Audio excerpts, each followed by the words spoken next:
நடிகரும் தாவேக தலைவருமான விஜய் கலந்து கொண்ட அம்பேத்கர் நூல் வெளியீட்டு விழாவில் பங்கேற்கக்கூடாது என்று விசிக தலைவர் தொல் திருமாவளவனுக்கு திமுக அழுத்தம் கொடுத்ததாக அக்கட்சியிலிருந்து தற்காலிகமாக நீக்கப்பட்டுள்ள ஆதவ் அர்ஜுனா கூறியிருக்கிறார்.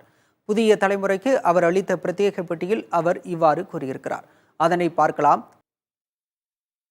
புத்தக விழாவுக்கு பல அழுத்தங்கள் ஒரு ஜனநாயக ரீதியா செயல்படாத ஒரு கோவத்துல தான் நான் அந்த நேரத்துல ஸ்டேஜ்ல பேசுறேன். நான் 24 நிமிஷம் பேசல, எந்த பேப்பரும் கிடையாது, மனசுல இருக்கிற விஷயத்த நான் பதிவு பண்ணிட்டு நான் வந்துட்டேன். நான் என்னைக்கு துணை பொதுச் செயலாளர் திரு ராஜா அண்ணா தன்னுடைய கட்சியோட தலைமையோடைய அறிவுறுத்தல்ல ஒரு பேட்டி கொடுத்தாரோ அன்னையில இருந்தே திமுக என்ன டார்கெட் பண்ண ஆரம்பிச்சிட்டாங்க. இந்த புக் ரிலீஸ ஒரு எளிமையான ஒரு புத்தக விழாவா நம்ம ஒரு புக் ரிலீஸ் கடந்துட்டு போயிருக்கலாம்.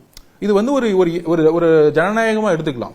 ஒரு சாதாரண புக் ரிலீஸ், ஒரு புக் ரிலீஸ்ல ஒரு கூட்டணி உருவாகுங்கிறது ஒரு அரசியல்ல புதுசா வந்தவங்களுக்கு கூட இது ஒரு இம்மெச்சூரிட்டின்னு சொல்லிட்டு போயிடுவாங்க. ஒரு முதிர்ச்சியற்ற தன்மை.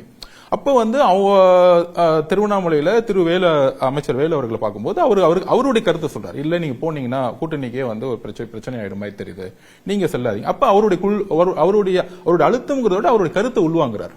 அப்புறம் என் கருத்தை உள்வாங்குறாரு. அப்புறம் மீடியா எப்பயுமே அவர் சொல்லி அறிக்கையில பார்த்தாலே தெரியும், அவரை மட்டுமே நோக்கி டார்கெட் பண்ணிட்டே இருக்கு. அவருடைய கிரெடிபிலிட்டியை லீடர்ஷிப்பை நோக்கி ஒரு டார்கெட் பண்ணிட்டே இருக்கு.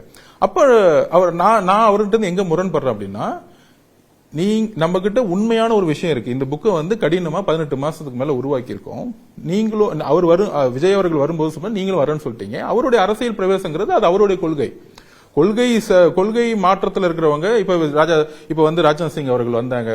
அவர் நேரா கலைஞருடைய சமாதிக்கே போனாரு. பட் கொள்கை பகைவர்கள் தான். ஆனா உள்ள வரும்பொழுது ஓகே நம்ம தன்னுடைய தந்தை அவர்களுக்கு ஒரு மத்திய அமைச்சர் வரணும்னு நினைக்கும் போது அது ஒரு காமனான ஒரு ஈவெண்டா இருந்துச்சு. இந்த புக் ரிலீஸுக்கு வரக்கூடாதுங்கிற ஒரு விஷயத்தை அவங்க பதிவு பண்ணது என்ன பொறுத்த வரைக்கும் நான் தவறுன்னு நான் இல்ல அமைச்சர் பக்கத்துல திரு வேலு அவர்கள் இல்ல மாண்புமிகு முதல்வர் அவர்கள் சொல்லிட்டாரு, நீங்க போக வேணாம்னு சொன்னாரு அப்படிங்கிற ஒரு தகவலை இவர்கிட்ட சொல்லும்போது அது அந்த கட்சியோட ஸ்டாண்டா இருக்கலாம். ஆனா அது சொல்லணும்னு கூட அது அவசியம் இல்லை. இந்த புக்கை உருவாக்க ஒரு சிந்தனை வரும்பொழுது அவரும் நானும் பல டிஸ்கஷன்ல அவரை நோக்கி அவர் கையால, இப்போ உங்களுக்கு ஒரு தந்தை இருந்தா தந்தை வரணும்னு நினைக்க மாட்டீங்களா? இப்போ உங்க கல்யாணத்துக்கு உங்க தந்தையை கூப்பிடுறீங்க, வரலன்னா யார் வர வேணாம்னு சொல்லுவாங்களோ அவங்க மேல உனக்கு கோவம் திரும்பாதா? இயற்கையா திரும்பக்கூடிய ஒரு விஷயம் தான்.